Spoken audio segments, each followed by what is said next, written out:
Siang Bang Hotman. Yang dibawa Romo. Yang dibawa Romo. Romo mau mengalahkan 90 juta suara. Baik, yang katakan wartawan semua, kita sudah mengikuti persidangan hari ini. Mungkin semua ahli sudah dihadirkan dan kami sudah menyimak keterangan para ahli yang dihadirkan dan juga sudah mengajukan pertanyaan-pertanyaan yang cukup tajam kepada para ahli yang pada intinya sih sebenarnya tidak mendukung apa yang menjadi posita atau argumentasi yang dikemukakan dalam permohonan maupun juga di dalam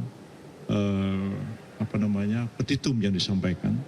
Misalnya dua ahli psikologi yang dihadirkan pada hari ini justru malah menjadi bumerang bagi pemohon nomor 2, misalnya Pak Hamdi Muluk dihadirkan bahwa sejauh mana sih pengaruh dari bantuan sosial yang diberikan kepada rakyat itu terhadap putusan rakyat itu memilih seseorang atau tidak memilih yang lain.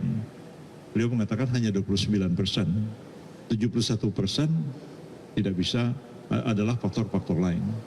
Kalau memang cuma 21%, 29%, apakah dalih yang mengatakan bahwa bansos itu adalah satu pelanggaran TSM dan bisa dijadikan sebagai dalih untuk membatalkan hasil Pilpres dengan pengaruh yang sebenarnya hanya 29%, kami kira itu sebenarnya terlalu jauh.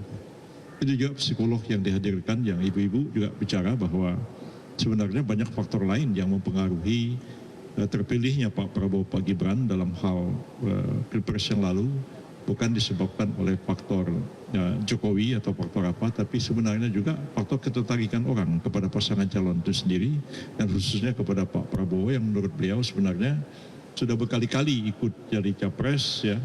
Jadi cawapres pernah juga akhirnya memenangkan. Jadi itu sudah menjadi satu ingatan publik. Ada orang namanya Pak Prabowo yang berkali-kali maju ke pencalonan presiden, sehingga itu sudah familiar. Apalagi sekali ini mendapatkan dukungan dari Pak Jokowi, tingkat keterpilihannya menjadi lebih tinggi. Nggak ada sesuatu yang salah dari segi hukum terhadap hal ini untuk membatalkan kasus Pilpres ini, sehingga harus dilakukan Pilpres ulang. Kemudian saya ingin juga klarifikasi tadi sehubungan dengan omongannya Pak Lutfi Yazid ya. Itu saya mengatakan begini, bahwa putusan Mahkamah Konstitusi nomor 90 itu adalah satu putusan yang problematik. Dan tidak ada orang yang mengatakan tidak problematik sampai hari ini. Memang iya dia problematik, makanya dibawa ke DKPP, diuji lagi 2 kali ke MK, walaupun ditolak oleh MK. Dan memang dia problematik. Pada waktu itu saya mengatakan, seandainya saya menjadi Gibran, ya, mungkin saya tidak akan maju ke dalam pencalonan karena saya tahu ini problematik. Tapi kalau beliau ingin mengambil keputusan akan maju, saya hormati keputusannya itu. Dan ditanya pada waktu itu, Anda ketua PBB dan partai koalisi akan mencalonkan Pak Gibran. Katakan dalam demokrasi itu orang yang kalah akan ikut orang yang menang. Apalagi kami tidak merasa kalah. Karena itu keputusan musyawarah koalisi, karena kami bagian dari koalisi, kami tunduk kepada putusan koalisi itu. Jadi bukan tadi yang beliau katakan, Yusril pernah mengatakan, kalau saya Gibran, saya akan minta dia untuk mengatakan. Itu kan gak logis. Kalau saya Gibran, saya akan begini. Bukan kalau saya Gibran, saya akan minta dia melakukan ini. Kan gak logis omongan seperti itu. Jadi saya kira ini clear, supaya tidak menjadi persoalan, karena agak kurang baik juga ya dalam persidangan seorang advokat sepertinya mengadu domba antara advokat dengan kliennya. Itu tidak pantas untuk diucapkan ya. Kita tidak etis melakukan hal seperti itu dalam persidangan. Supaya persoalan ini menjadi clear, tidak ada persoalan lagi. Sejak awal kita sudah sepakat bahwa Pak Gibran itu kita dukung, kita calonkan. Bahkan ketika beliau datang ke rumah pun mengatakan, saya katakan saya akan siap untuk membantu aspek-aspek hukum yang sepanjang pencalonan Pak Gibran dalam Pilpres kali ini. Saya persoalan itu sudah clear sebenarnya. Tapi kalau diungkap lagi dalam sidang ini, apalagi sepertinya membuat konflik antara klien dengan advokat, saya kira memang tidak mestinya harus dilakukan hal semacam itu. Tapi saya akan mendiamkan aja persoalan ini. Terima kasih. Sini ah. Oke. Lalu siap-siap lu kalau gue ya. Hari ini semakin lucu lagi. Kemarin saya udah ketawa terpingkal-pingkal, sekarang jauh lebih parah lagi.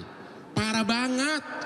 Masa 90 juta suara lebih dari Prabowo mau dibatalkan dengan kesaksian pesan-pesan moral dari Romo? Ini kan masalah hukum, bukan masalah pesan-pesan moral, ya. Jadi benar-benar kok aneh banget ini tim kuasa hukum mereka. Yang kedua, terus dibawa dua psikolog mau dipakai untuk membatalkan 90 juta suara. Masuk di akal gak sih? Gue pusing dengarnya. Gue pusing, ini praktek hukum yang mana ini coba? Malah psikolog mereka terakhir mengatakan, kenapa Prabowo menang? Karena waktu 2014, 2019 dia menunjukkan ingin berkuasa. Tapi pada saat dia masuk tim Jokowi, dia menunjukkan sifat yang sangat cool. Ya, dia menunjukkan pribadi yang sangat cool.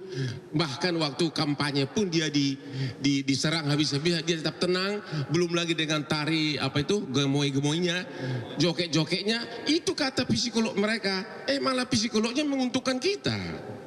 Jadi benar-benar saksi mereka itu malah menguntungkan kita.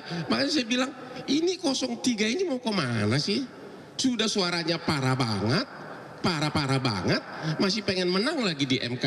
Nggak tahu diri apa sih? Belum lagi Sirekap dipersualit. Sekarang diakui. Pernah nggak dilakukan audit forensik terhadap Sirekap? Belum pernah. Hanya asumsi, omon-omon. Jadi ini perkara adalah mengadili perkara omon-omon, ya? Atau lama-lama perkara apa ya? Omon-omon, onde-onde gitu ya. Gimana Pak Ngocek? Jadi kalau sebenarnya permohonan ditujukan kepada KPU, tapi posisinya maki-maki presiden melakukan katakanlah tindakan inkonstitusional. Jadi kentara sekali mereka panik. Dan sampai hari ini belum ada satu bukti pun juga. Yang diserang misalkan dipertentangkan antara Pak Advokat dengan Pak Yusril, mana ada itu. Jadi mereka adu domba kita. Padahal kita ini semua utuh loh. Jadi apa yang saya mau katakan, sudah sejak semula kalau kita lihat posita, maki-maki presiden tanpa bukti. Kalau itu kan kejahatan jabatan, mesti ada putusan pengadilan. Akhirnya larinya kemana-mana di antara posita dengan petitum tidak nyambung. Terima kasih Pak. Saya pun tegaskan mengenai bansos ya. Tadi waktu kita tanya dia punya ahli tentang bansos dan juga Romo, tahun 2021 itu bansos sudah 400 miliar lebih.